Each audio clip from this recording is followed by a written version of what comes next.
beaucoup à l'audition de mon patron avant ça. Merci de l'ovation, s'il vous plaît.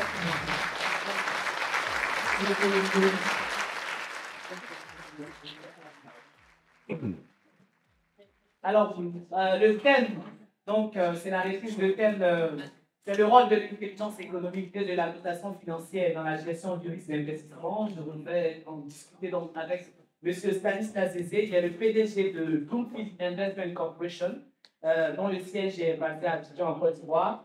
Récemment, vous avez fêté les 15 ans, les 15 années d'anniversaire de l'entreprise. Donc, vous avez fait des études de droit en France. Et par la suite, vous avez intégré l'Institut des sciences politiques et économiques de Eastern au Michigan. Vous obtenez donc un diplôme en économie. Par la suite, vous êtes donc admis à la prestigieuse école d'administration de gestion de l'Université de Michigan aussi. Vous sortez avec un Master of Public Administration.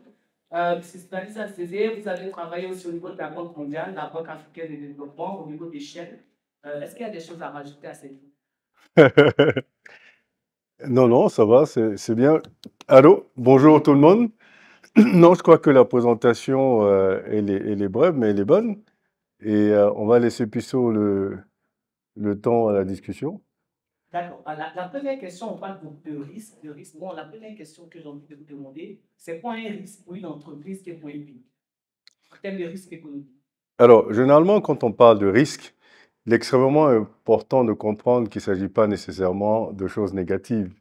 Parce que quand on parle, par exemple, de cartographie de risque, ce qu'on met en relief, ce sont les forces, les faiblesses et les opportunités. L'idée, en réalité, c'est de pouvoir situer le pays ou l'entreprise dans une sorte de cartographie qui nous permettrait d'avoir une vue holistique sur cette entreprise dans laquelle on veut investir, dans ce pays dans lequel on veut investir. Donc, on va mettre l'accent sur mettre en relief les forces, les faiblesses et les opportunités.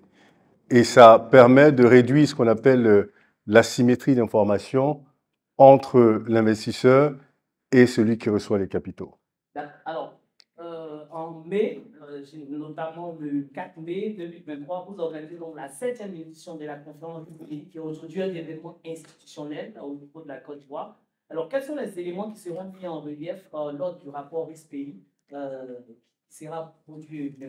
Alors, je crois que c'est extrêmement important de situer le contexte.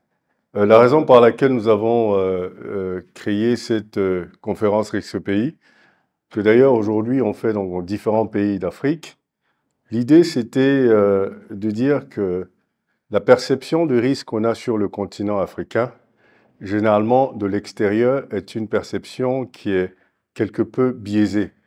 Parce qu'en réalité, quand je regardais les analyses qui sont faites par les agences de notation internationale ou des structures de gestion des risques, je me suis rendu compte que l'approche était basée dans beaucoup de cas sur la méconnaissance de l'environnement, la première chose. Et la deuxième chose, c'était qu'on faisait ces analyses dans une logique universelle. Alors que le risque, il est analysé de façon contextuelle. Vous analysez le risque dans son contexte.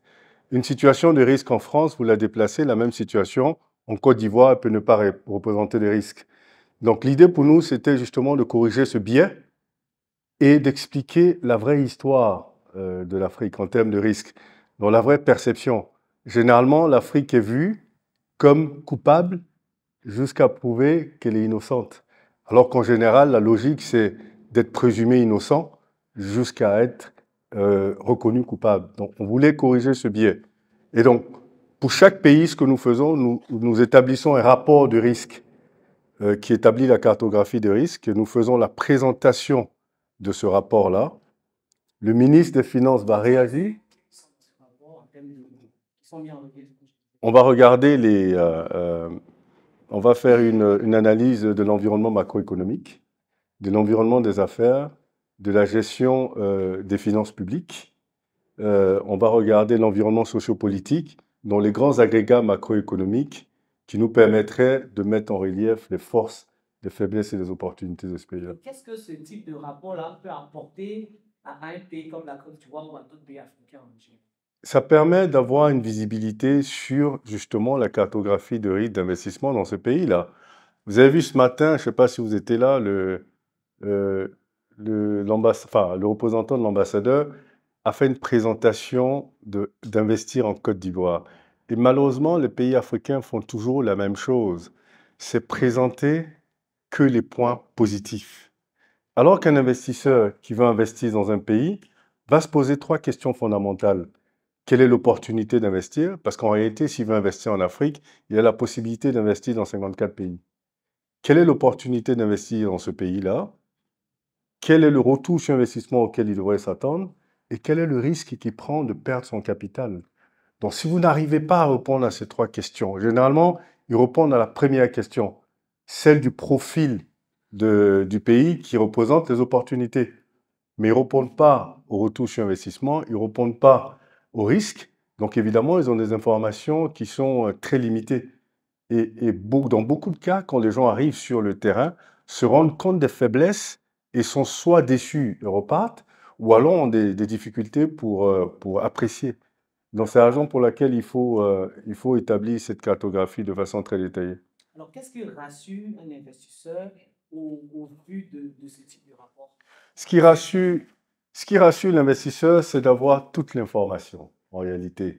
Ce qui rassure l'investisseur, c'est pas d'avoir que des informations positives. Ce qui rassure l'investisseur, c'est d'avoir toutes les informations pour qu'il ait justement, lui, de quoi prendre sa décision. Donc, euh, ce type de rapport est une aide à la décision. Elle ne prend pas la décision pour vous, c'est une aide à la décision. Donc, ça va permettre à l'investisseur d'avoir suffisamment d'informations pour l'orienter dans une bonne décision d'investissement. Donc, ce que vous dites par rapport au risque, le risque n'est pas forcément un facteur bloquant en termes d'investissement. Le risque n'a jamais été un facteur bloquant. Le risque, c'est un élément intégrant, un élément intégré de justement la notion d'investissement. Et c'est la raison pour laquelle on vous dit, plus vous prenez des risques, plus le retour sur investissement doit être élevé. Quand vous regardez, par exemple, même quand les banques font des prêts, regardez le taux d'intérêt. Le taux d'intérêt est composé de l'opportunité, justement, de faire du business et le risque de faire ce business-là. Donc, dans ce taux, vous avez le taux de risque et vous avez le taux de l'opportunité. Donc, plus vous êtes risqué, plus cher l'argent va coûter. Donc, vous allez voir, il y en a qui empruntent à 5%, à 2%, enfin, je parle du continent, hein. Ici, vous empruntez à 1%, c'est différent, on est dans un autre monde. Nous, si on prend par exemple, si vous êtes risque faible, vous allez certainement emprunter à des taux beaucoup plus intéressants, sans garantie. Celui qui a risque élevé va emprunter à des taux beaucoup plus élevés. Pourquoi? Parce qu'on estime que quand vous êtes plus risqué, on veut rapidement rentrer dans notre principal et puis éventuellement gagner des intérêts. Si on ne gagne pas des intérêts, on veut quand même rentrer dans le principal. Donc c'est ça le principe. Le principe, c'est de pouvoir établir la crédibilité des emprunteurs, de pouvoir faire une discrimination entre les emprunteurs pour que tout le monde soit pas mis à la même enseigne. Donc, quand vous êtes crédible, vous êtes récompensé par des conditions meilleures en empruntant. Et quand vous n'êtes pas crédible, évidemment, quand on vous donne accès à des financements, c'est à des conditions un peu plus complexes. D'accord. Avant de parler de notation financière, parce que vous dites souvent la notation financière en monnaie locale, on va demander aux participants si vous avez des questions. On va prendre deux questions de participants sur l'aspect risque d'investissement. Monsieur Balati, bonjour et merci pour l'opportunité. J'ai une question, je vais rebondir effectivement par rapport au taux de crédit, justement dans le pays africain, parce que j'ai remarqué que très souvent, par rapport à l'investissement, les entrepreneurs pensent par au fait le blocage du taux pour les niveaux d'intérêt et pour à la banque. Pourquoi nos pays sont pourquoi en fait on a le taux assez élevé pour des gens qui veulent se lever, qui veulent se battre avec pour vraiment sortir du sous-développement? Alors, ce que vous devez comprendre déjà, c'est que quand les gens font le business, c'est pas de la solidarité. Donc, en réalité, ils ne prennent pas en considération le fait que vous battiez ou que vous ne battiez pas. C'est pas ça l'enjeu. L'enjeu, c'est les taux. En réalité, le problème qu'on a, justement, c'est que malheureusement, on a deux problèmes. Le problème de la garantie et le problème des taux. Le problème des taux, c'est que l'environnement fait que le taux de bancarisation qui est bas fait qu'il n'y a pas beaucoup d'épargne. Et donc, quand les gens n'ont pas beaucoup d'épargne, euh, quand les banques n'ont pas beaucoup d'épargne, évidemment, les conditions de mettre à disposition cette épargne-là sont contraignantes. Et cette contrainte vient de la réglementation bancaire, donc vient de la Banque centrale. Donc, les banques prêtent en fonction d'un certain nombre de ratios établis par la Banque centrale. Donc, la Banque centrale va établir ces règles-là qui va certainement limiter. La deuxième chose, les banques ne suivent pas forcément les logiques de marché dans les pays développés, comme dans les pays développés où on prend le taux de base, le taux de base, c'est le taux directeur de la Banque centrale, et sur lequel on rajoute un spread. Généralement, vous voyez, le taux directeur de la Banque centrale est largement dépassé par les banques. Le taux directeur de la Banque centrale de l'Afrique de l'Ouest, par exemple, de la BCAO, il me semble que c'est 2,5. Et vous avez des taux à 15, à 13, à 10, évidemment. Et les banques vont vous dire que la majorité des banques dans les pays africains sont des banques étrangères qui viennent avec leurs propres règles en termes de tarification et estiment que l'environnement est très risqué. Et ce que je dis toujours aux banques, c'est que vous ne pouvez pas venir dans un environnement et penser que l'environnement va s'adapter à votre politique de crédit. Votre politique de crédit devrait s'adapter à votre environnement. Mais après, ça, c'est une autre discussion réglementaire. Et je crois qu'il s'agit de mettre en place des réformes par les politiques pour pouvoir ajuster ce type de taux d'usurier. Parce que beaucoup de banques n'ont même pas besoin de faire des analyses de risque, parce qu'elles partent du principe où l'argent est rare. Comme l'argent est rare, les gens sont prêts à prendre l'argent qu'on leur donne. On explique aux PME que tout argent n'est pas nécessairement bon pour votre business. Si on vous propose un taux à 10% et que vous savez que l'argent que vous allez utiliser va vous donner un retour sur investissement de 6%, c'est inutile d'en pointer à 10%, ça n'a pas de sens.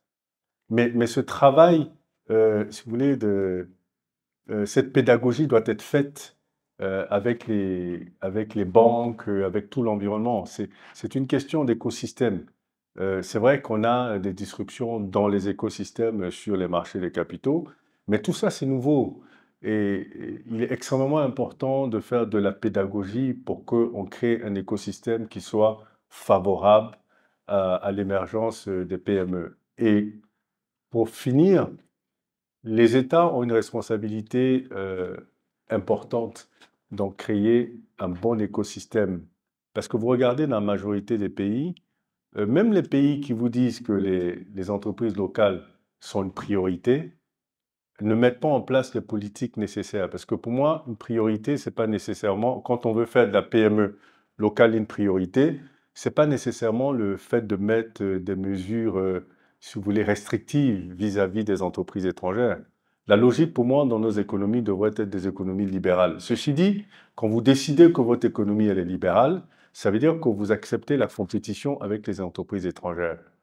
Mais ce qui devrait être une priorité pour ces pays-là, c'est de dire, dans cette logique de libéralisme économique, je veux que mes entreprises soient les meilleures.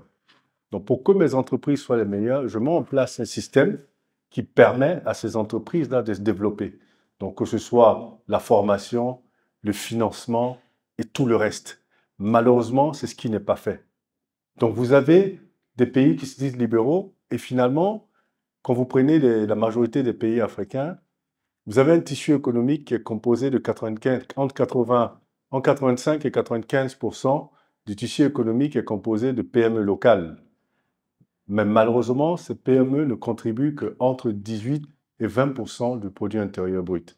Donc, entre 18 et 20% de la richesse créée. Ce que ça veut dire que la majorité des pays africains, dans la majorité des pays africains, l'économie n'est pas contrôlée par les entreprises locales.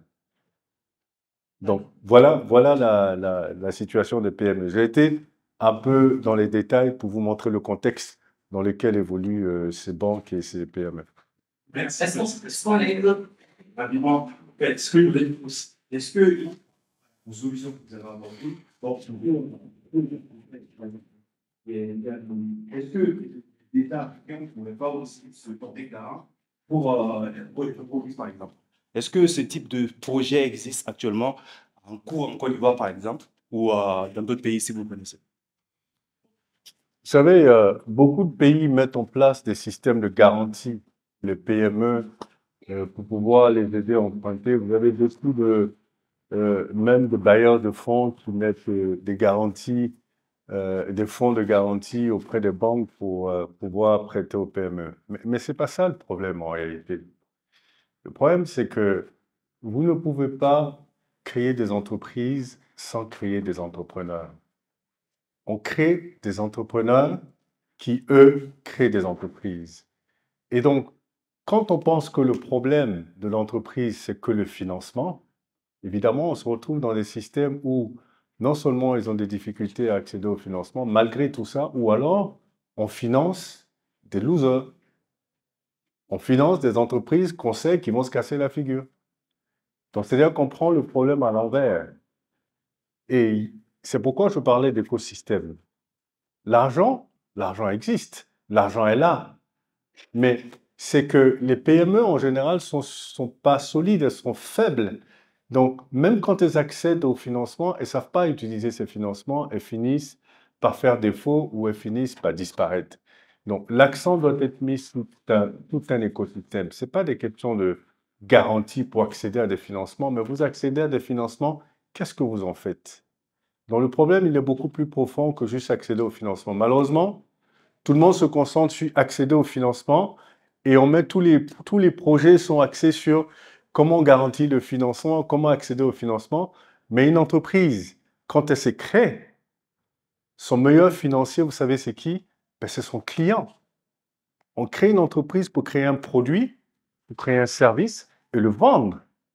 Donc, quand on va chercher de l'argent, c'est parce qu'on a déjà fait nos preuves et on veut développer. Donc, on a déjà fait nos preuves, on arrive à fabriquer 10 produits. Maintenant, il y a une demande pour 3000 produits et on n'a pas les financements pour les 3000 produits. Donc, on va chercher l'argent pour développer. Mais les banques ne prêtent pas des fonds d'amorçage. Aucune banque ne vous prêtera l'argent pour commencer un business. En tout cas, pas en Afrique. Pas si ça se fait, mais pas en Afrique. Il faut avoir fait vos preuves d'abord et être capable de rembourser. Parce que figurez-vous qu'on ne prête pas aux riches, on prête à ceux qui peuvent rembourser. C'est ça la logique du crédit. C'est pourquoi je parle d'évaluer votre capacité, votre volonté à justement rembourser. Et c'est sur cette base-là qu'on vous prête.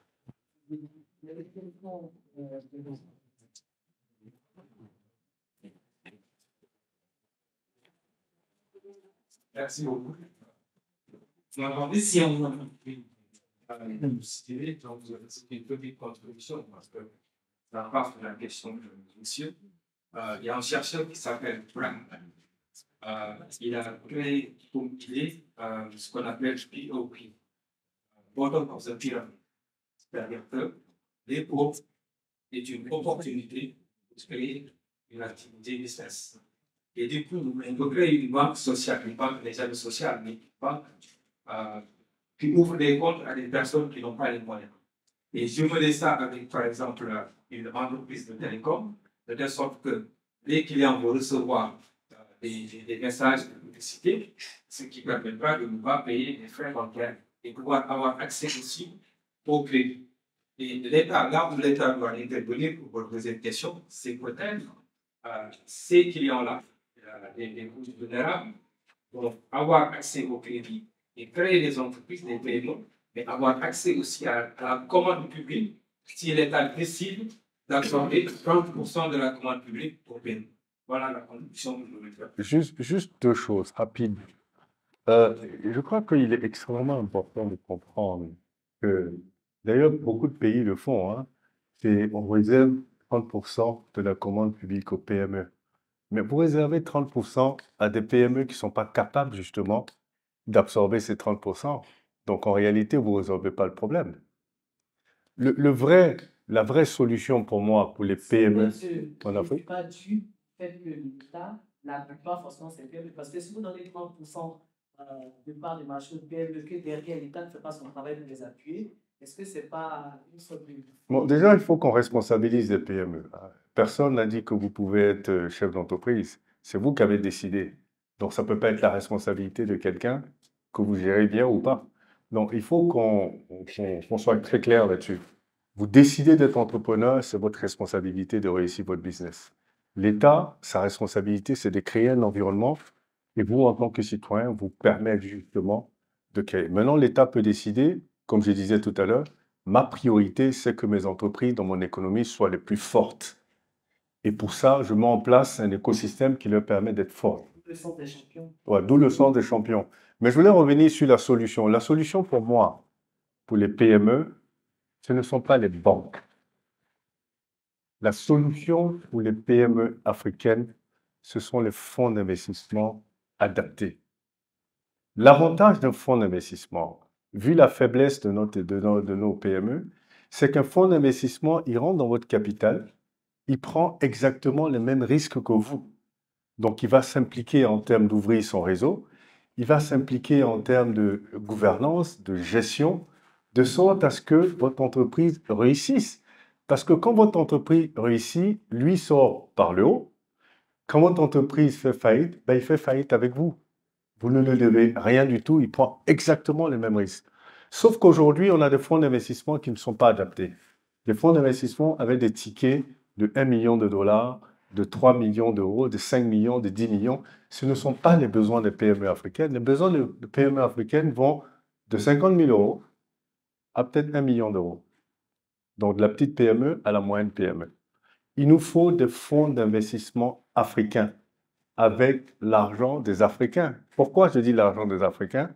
Parce que le fonds d'investissement qui est en Europe, quand il se crée et il va en Afrique, il va pour ses intérêts, son bénéfice, dont la notion de développement n'est pas intégrée dans sa stratégie d'investissement en Afrique.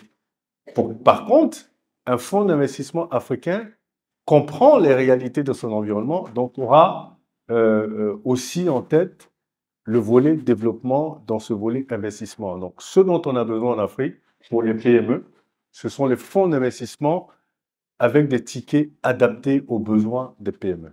Une autre question avant de parler de l'alimentation financière de la planète. Bonjour. Juste par rapport au dernier développement de M. Zézé, que je remercie d'ailleurs. Par rapport au dernier développement de M. Zézé, que je remercie d'ailleurs, pour cette intervention, vous parlez de fonds d'investissement adaptés aux besoins locaux. Très grande problématique qu'on a développée parce que j'ai fait des recherches là-dessus. On constate bien que, par exemple, les fonds d'investissement qui interviennent en Afrique, ils ont une logique qui on rentre dans le capital d'une entreprise et on veut ressortir au bout de 3-5 ans. En fait, le standard sur les marchés européens, alors que nos PME n'ont pas forcément, au bout de 3-5 ans, ne sont pas encore développés. Est-ce que vous ne pensez pas aujourd'hui que nos caisses de dépôt, dans la plupart des pays de l'Afrique de l'Ouest, dans le mois particulièrement, nous avons tous des caisses de dépôt qui ont été inspirées du modèle français. Je suis passé par là-bas. Est-ce que vous ne pensez pas que la caisse des dépôts chez nous aujourd'hui peut jouer ce rôle? Parce qu'il y a ce fait que la caisse des dépôts a à disposition des fonds, et je reprécise parce qu'on aurait fait aussi un travail là-dessus, il y a des fonds à disposition qui proviennent des différentes caisses de retraite, ou des fonds de retraite qui sont dans nos pays. Donc la caisse des dépôts pourrait éventuellement utiliser ces fonds, rentrer dans les capitales de nos PME et apporter également, non pas que de l'argent, donc de la matière financière, mais aussi le savoir-faire, l'accompagnement, la gouvernance que vous avez mentionné tout à l'heure. Est-ce que vous ne pensez pas que la caisse des dépôts pourrait jouer pleinement ce rôle au lieu qu'on aille chercher aujourd'hui encore des fonds d'investissement étrangers qui voudraient se conformer aux réalités du marché africain? Merci. Alors déjà, je ne suis pas en train de suggérer de fonds d'investissement étrangers. Je pense que je l'ai dit de façon très claire. Il faut que ce soit des fonds d'investissement locaux, régionaux, créés par des Africains et gérés par des Africains. La caisse de dépôt peut justement rentrer dans plusieurs fonds d'investissement, mais n'a pas vocation à aller justement gérer des fonds d'investissement, malheureusement. Et je crois que ce n'est pas ça le rôle des caisses des dépôts. À mon avis, oui, vous avez tout à fait raison, elles ont suffisamment de fonds, que ce soit les fonds de pension en Afrique qui ont suffisamment de fonds. C'est justement d'encourager des jeunes Africains, jeunes Africaines, à créer des fonds d'investissement dans lesquels ils vont justement mettre des fonds et qui seront gérés par ces spécialistes-là qui ont pour rôle de gérer des fonds d'investissement. Donc, l'argent, en Afrique, il y en a, c'est une question d'organisation, de structuration et une question de stratégie. Et je reviens là-dessus, j'insiste là-dessus. Aujourd'hui, pour moi, la solution pour les PME africaines, ce seront des fonds d'investissement africains qui ont justement des petits tickets, donc des tickets qui correspondent aux besoins des PME, et des durées, on va dire 10 à 15 ans, qui correspondent aussi à la durée du développement pour pouvoir atteindre une vitesse de croisière. La majorité des PME atteignent la vitesse de croisière en Afrique autour de 7 ans. Donc évidemment, si vous rentrez dans une logique de maturité de 15 ans, oui, à partir de 8 ans, 10 ans, ces fonds-là peuvent sortir par l'euro si l'entreprise a atteint la vitesse de croisière. J'ai un mot sur la notation financière monnaie locale. Alors, nous sommes donc Bloomfield Investment Corporation, qui est la première agence de notation financière d'Afrique francophone. Bah, maintenant, nous sommes un peu partout dans l'Afrique, dans 20 pays. Dans 20 pays africains, dans 2 pays européens et dans un pays asiatique. Et l'idée de la notation financière en monnaie locale que nous avons créée il y a 16 ans, c'est de dire, toujours dans la même logique d'appréciation du risque, hein. Et j'ai constaté que quand j'étais à Banque mondiale, je regardais les notations de Fitch, de Moody's et de Standard & Poor's, pour ne pas citer leur nom, et je voyais que tous les pays africains avaient de mauvaises notes. Enfin, en réalité, 95%, 98% des pays notés avec de mauvaises notes. Et pourtant, je regardais les rapports que moi je faisais sur les économies africaines et je voyais qu'il y en a qui étaient très performants. Donc, je ne comprenais pas. Je me disais, c'est quand même curieux. Je vois des pays qui performent bien quand je les compare à d'autres pays occidentaux qui, dans leur contexte aussi, performent de la même façon, mais ont de mauvaises notes. Et je suis allé plus en détail, je me suis rendu compte, parce que sachez que le rôle d'une agence de notation financière, c'est d'établir ce qu'on appelle la qualité de crédit. Évaluer la capacité et la volonté d'une entité à faire face à ses obligations financières, à court, moyen et long terme. Évidemment, cette capacité de faire face à vos obligations financières se fait dans une monnaie. Sauf que les agences internationales notent tout le monde dans la logique de la monnaie de référence qui est le dollar. Donc, ils parlent du principe où s'ils notent la Côte d'Ivoire, ils notent le Bénin, ils notent la Chine, ils notent, je ne sais pas moi, la France, tout le monde est noté en dollars. Donc, tout le monde est supposé emprunter en dollars et rembourser en dollars. Donc, quand on part sur cette base-là, les pays africains sont systématiquement pénalisés. Pourquoi? Parce que les pays africains, de par la structure de leur économie, ont des réserves de devises qui sont faibles. Parce qu'ils ne sont pas des pays transformateurs de matières premières. Ils vendent des matières premières, ils engrangent des devises et ils utilisent ces mêmes devises pour importer des produits finis dont ils ont besoin. Donc évidemment, le niveau de réserve des devises sont toujours faibles. Donc ces pays sont condamnés à avoir de mauvaises notes, quelle que soit leur performance. Et moi, je trouvais que c'était complètement ridicule. Et ça, la capacité de payer dans une monnaie ne détermine pas votre crédibilité. Donc nous avons introduit la notation financière. Mais bien sûr qu'elles sont contentes, elles sont conscientes, mais bon, ce n'est pas dans leur intérêt d'en parler. Et je me rappelle bien quand on a commencé, ils se demandaient si on voulait faire la notation à l'africaine. On leur a dit, vous verrez si c'est à l'africaine ou si c'est à la Bloomfield. Mais c'était plutôt à la Bloomfield. Donc, on a introduit la notion de notation financière en monnaie locale. Ce que ça veut dire, c'est que nous allons vous noter dans votre propre monnaie. Donc, quand on note la Côte d'Ivoire, on la note en CFA. Quand on note le Rwanda, on note en franc rwandais. Quand on note la RDC, en franc congolais. Et pourquoi on le fait? Parce que dans votre propre monnaie, vous n'avez pas de limitation de réserve de devises et vous n'avez pas de politique de transfert de devises. Si votre obligation est en CFA, donc si vous empruntez en CFA, vous remboursez en CFA. Non. La différence, c'est que vous pouvez avoir une note très élevée dans votre propre monnaie et avoir une note très faible en devises étrangères. Parce que plus le niveau de réserve des devises est faible, plus la politique de transfert des devises est contraignante. Parce que, en français facile, parce qu'il y a des gens qui me regardent, mais qu'est-ce qu'ils racontent? Ok, je vous dis ça en français facile. Vous êtes tous ici, vous avez certainement que des euros. Ok, il y en a qui ont 100 euros, 1000 euros sur eux, mais vous avez tous des euros. Et je vous dis, je vends mon livre à 25 000 francs CFA. Et tout le monde me dit, mais on n'a pas de CFA. Je dis, bah donc vous êtes pauvre. Si vous n'avez pas de CFA, vous êtes pauvre. Et pourtant, vous avez l'équivalent de ça en euros. Mais comme moi, je le vends en CFA, si vous ne pouvez pas l'acheter en CFA, j'estime que vous êtes pauvre, que vous n'avez pas d'argent. C'est ça la logique de la notation financière en devises étrangères, de dire, si vous n'avez pas de devises, vous n'êtes pas crédible. Ça n'a pas beaucoup de sens. Et donc, nous sommes revenus rectifier un biais qui existait. Aujourd'hui, beaucoup de pays africains commencent à se plaindre de notation internationale. Donc, nous notons beaucoup de pays africains.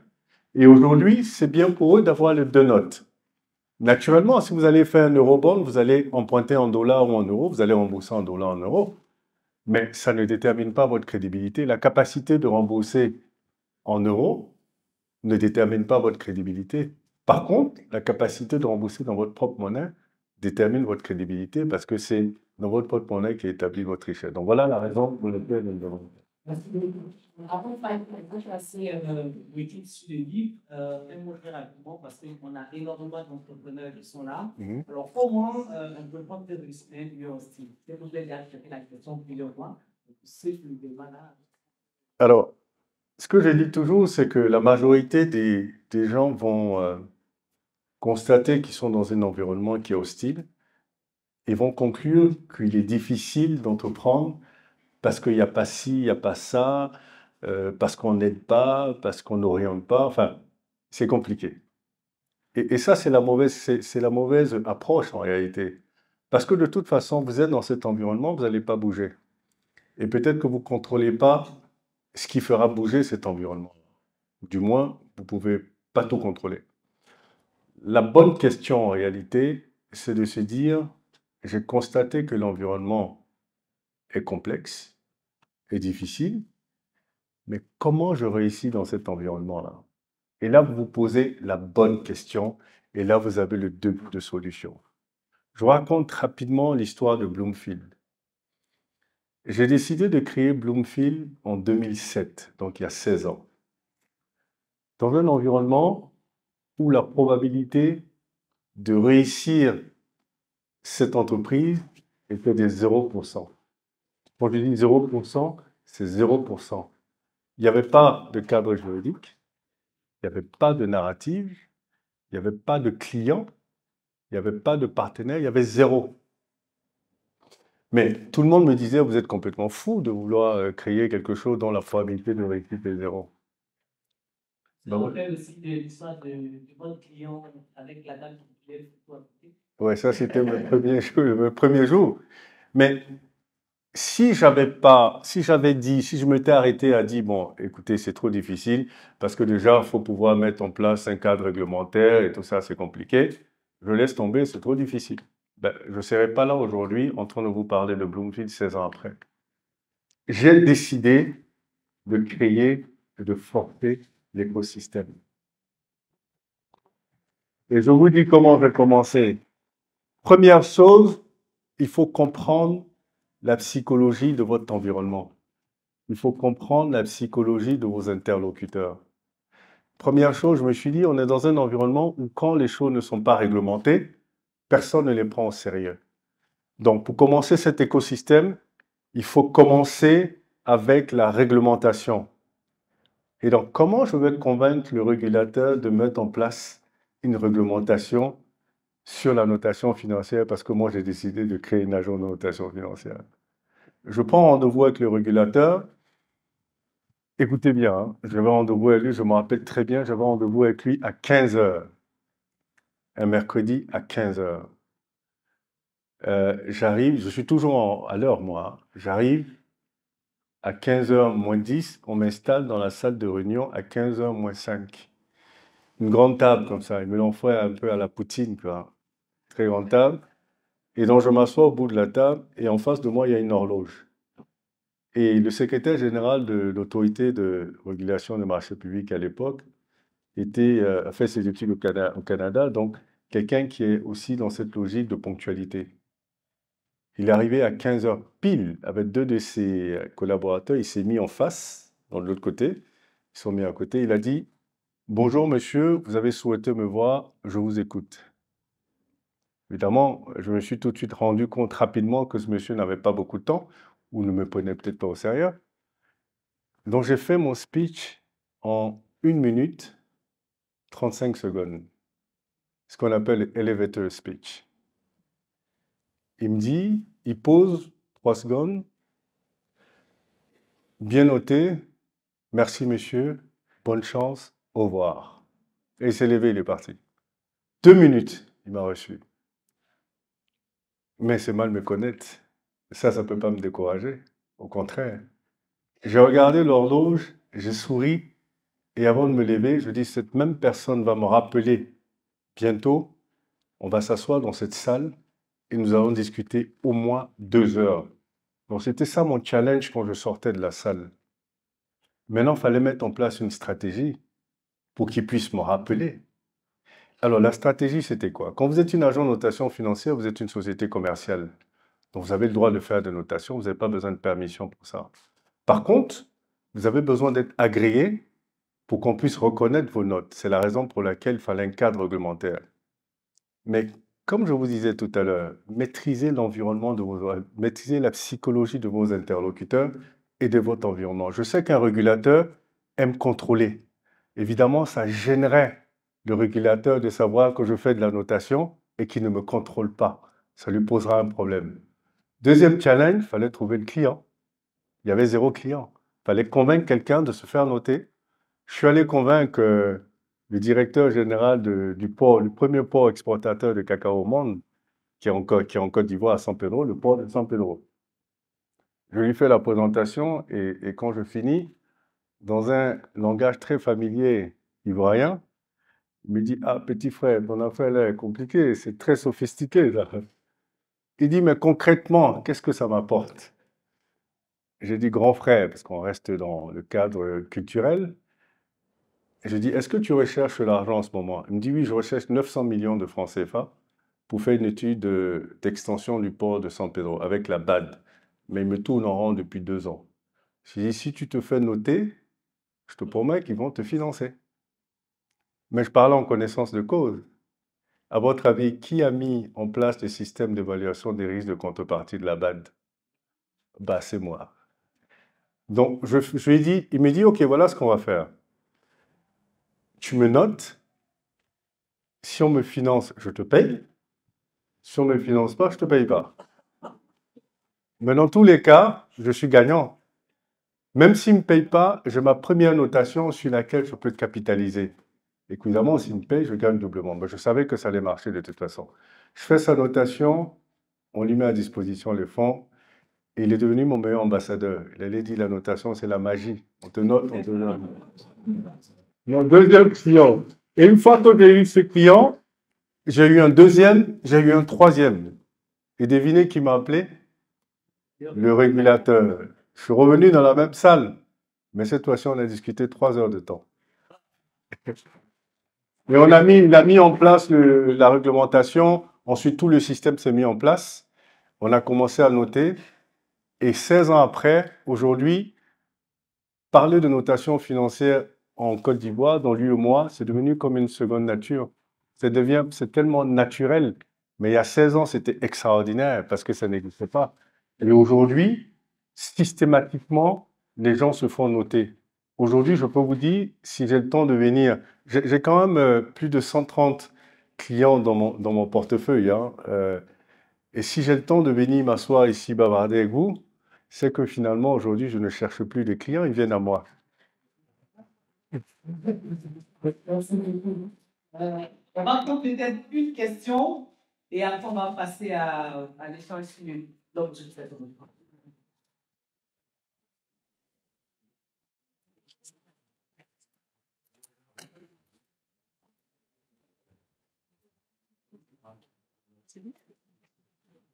On ne lui passe pas le micro, M. Fitch. Vous êtes une concurrente. Ben non, ça m'appelle méchant.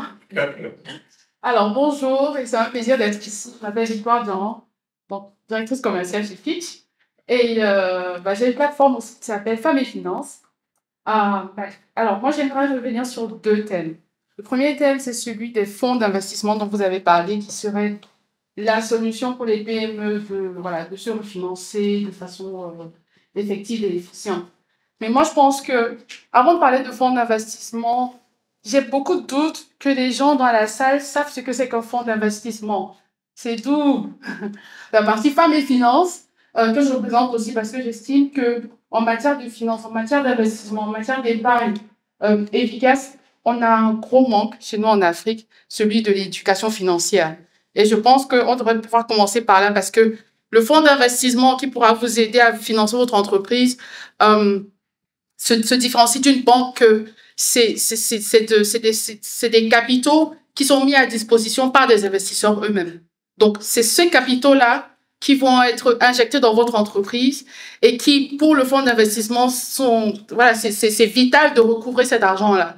Et donc, je pense que c'est important de peut-être relever ça et puis de s'informer davantage sur ce que c'est qu'un fonds d'investissement. Parce que chez nous, en Afrique, les fonds d'investissement ou les asset managers qui mettent sur pied ces fonds d'investissement-là sont très focus sur la dette publique, donc les dettes des gouvernements. Et n'ont pas encore vraiment mis sur pied des produits qui permettent d'investir dans des entreprises. Merci. Oui. Donc, le deuxième sujet, c'est au niveau de la notation. J'aurais aimé vous demander quel est justement votre unique selling point en termes de, ou du moins, qu'est-ce qui fait que vous excellez en Afrique, à part le fait que vous soyez le numéro 1, ou du moins le pionnier en termes de notation en Afrique, en monnaie locale, mais qu'est-ce qui vous plus-value ou bien votre unique selling point qui vous différencie justement des agences de notation telles que Fitch ou Moody's ou S&P. On en a parlé, c'est pour le public, c'est pas pour moi. Alors, ouais. Voilà. C'est bon? Ok, merci. Sur le premier point, si vous vous rappelez tout à l'heure, ce que j'ai dit, c'est il faut créer des investisseurs, il faut créer des entrepreneurs avant de créer des entreprises. Donc, quand je parle de créer des entrepreneurs, je parle justement de la pédagogie. Quand on crée une entreprise, toutes les questions sur l'entreprise, on se les pose avant. Comment la gérer? Qui sera notre client? Qui seront nos collaborateurs? Quel type de stratégie marketing on mettra en place? Quel type de stratégie com? Quelle gouvernance on met pas? Toutes ces questions, on se les pose avant. C'est pourquoi il faut créer des entrepreneurs d'abord et ensuite créer des entreprises. Une fois qu'on a créé, je suppose qu'on est dans une logique où on sait comment gérer. Donc évidemment, ce que vous proposez, c'est une très bonne chose parce que pour moi, c'est une première étape pour peut-être les toutes petites entreprises. Mais les PME, évidemment, ce serait bien qu'elles puissent aller vers les fonds d'investissement. Maintenant, les toutes petites entreprises qui vont éventuellement devenir des petites entreprises devraient passer justement par des family finance funds. Ce qui nous différencie de Fitch et de Moody's et Standard & Poor's, c'est 2 choses. La première, nous sommes sur le terrain. Nous comprenons l'environnement, nous évaluons dans le contexte, nous avons la capacité de nuancer sur les risques. Et nous avons surtout aussi la capacité d'interpréter sans émotion. Je vous donne un exemple simple. Quand il y a eu le coup d'État au Mali, nous notons le Mali. L'agence internationale a tout de suite regardé le Mali. Nous n'avons pas dégradé le Mali. Ils nous ont demandé, mais pourquoi vous ne dégradez pas le Mali? On leur a dit, nous, on ne dégrade pas dans l'émotion. Un coup d'État, c'est un acte qui s'est posé. Nous allons attendre de voir les conséquences de cet acte avant de prendre une décision. Le Mali n'a pas fait défaut sur ses obligations jusqu'à ce qu'on coupe la relation avec la Banque centrale où elle a ses fonds. Mais évidemment, vous créez une situation où elle n'a ni la capacité ni la volonté de le faire, c'est différent. Et donc, c'est cette subtilité-là. Et le fait aussi que notre approche est une approche qui fait mieux sens dans cet environnement que l'approche de Fitch, de Moody's et de Standard & Poor's. Voilà pourquoi nous sommes les meilleurs.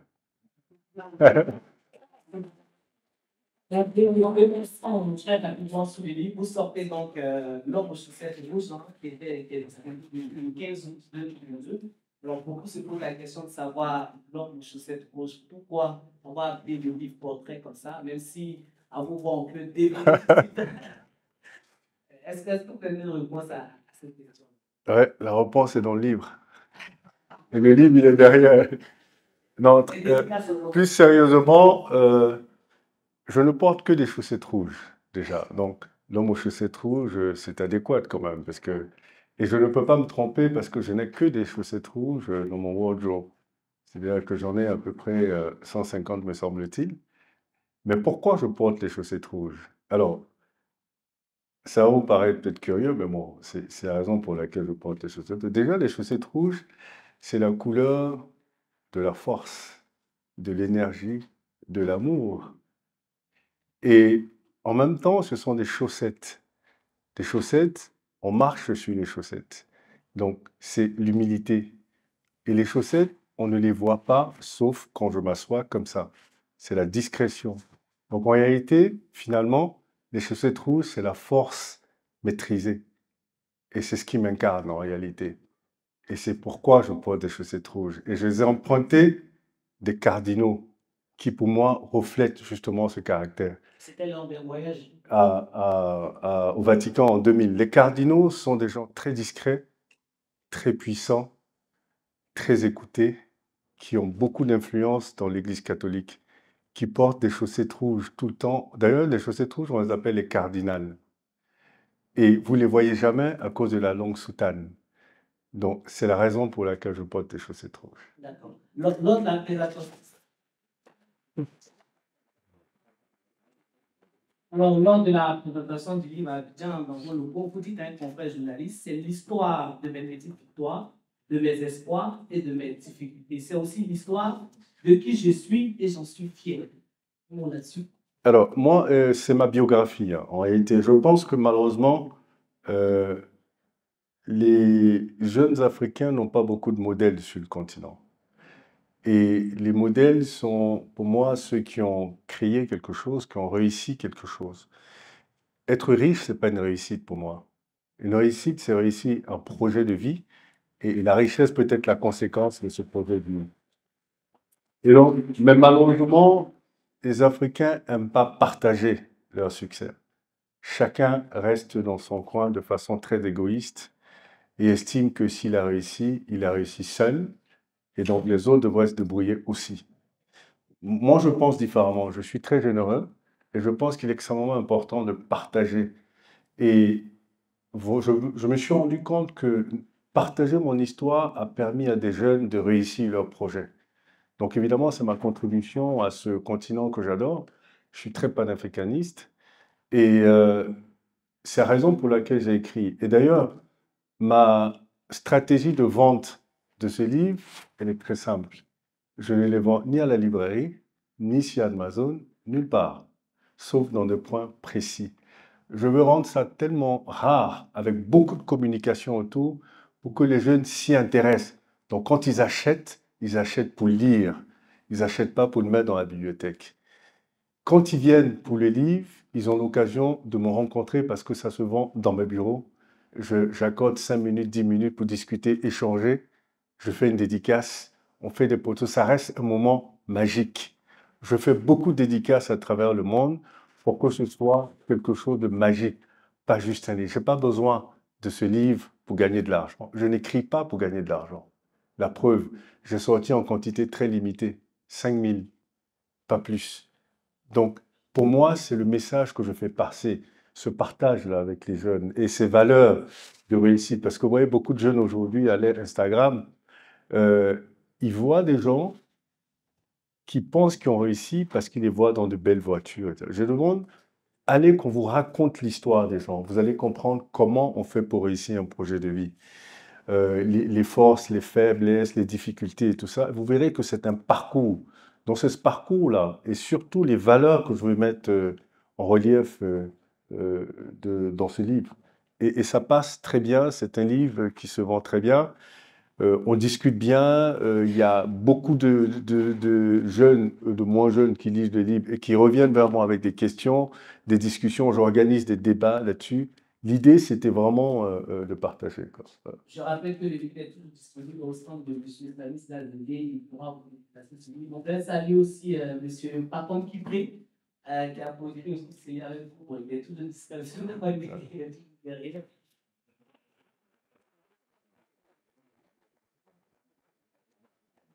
Déjà, on va conclure l'entretien. Merci infiniment d'avoir accepté de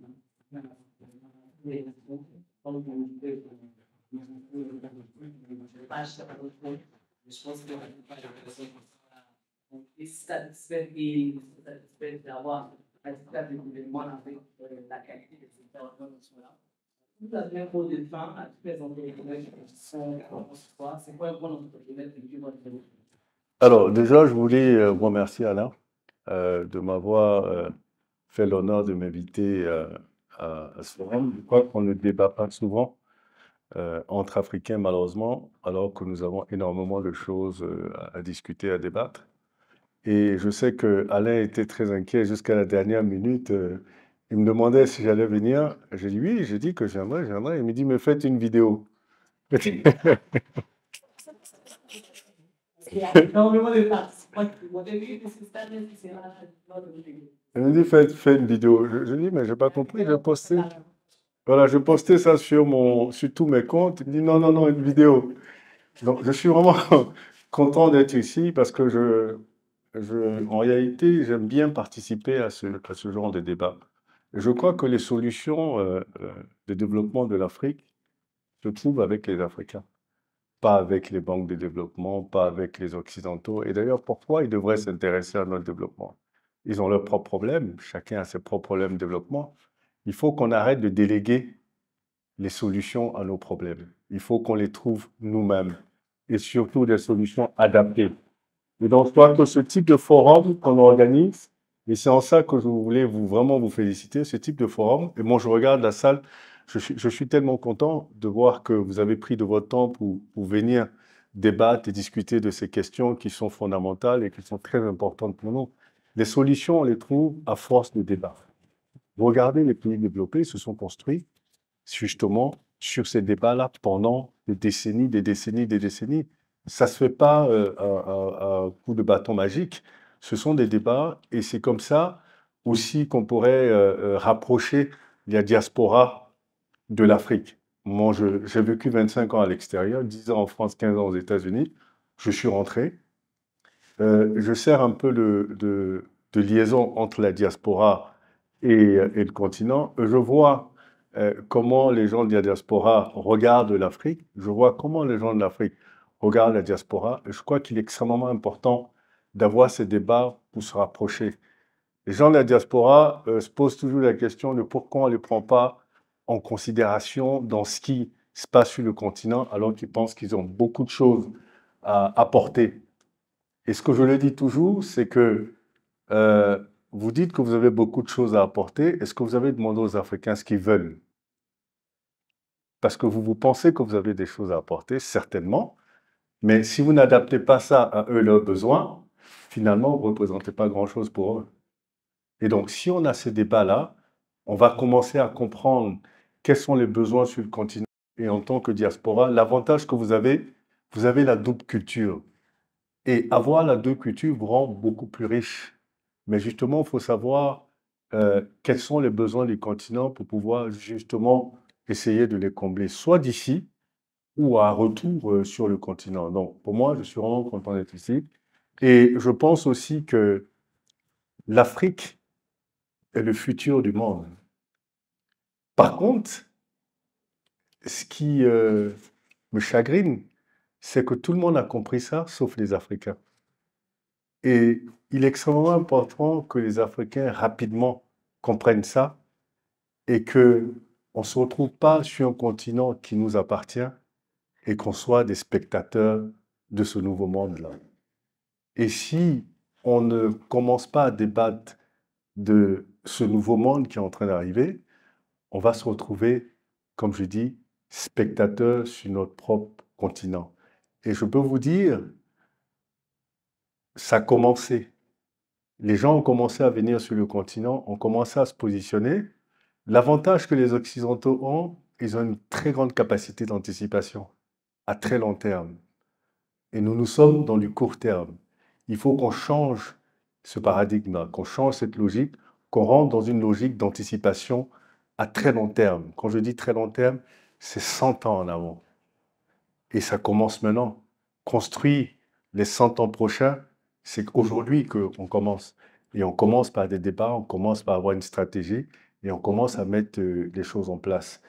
On a comme l'impression que, et d'ailleurs, si vous regardez nos différents systèmes politiques, ils sont conçus sur du court terme. C'est lui qui est là pour 5 ans, il veut qu'on voit tout ce qu'il est capable de faire pendant 5 ans. Et pourtant, il y a des projets dont il mettra les bases. Pendant ces 5 ans, on ne les verra pas, mais celui d'après va continuer et c'est dans 20 ans qu'on verra. Mais je rassure toujours les gens, mais dans 20 ans, on demandera où ça a commencé. Et on se rappellera que ça a commencé avec vous. Et donc, si on ne sort pas de cette logique de court terme, on va rater le coche parce qu'on va faire des choses qui ne sont pas solides. Tout ce qui est fait à court terme sont des choses pas solides. Donc, vraiment, je suis très heureux d'être là. Merci d'être là nombreux. Et puis, à bientôt. Merci beaucoup. Merci pour votre intervention. Merci pour la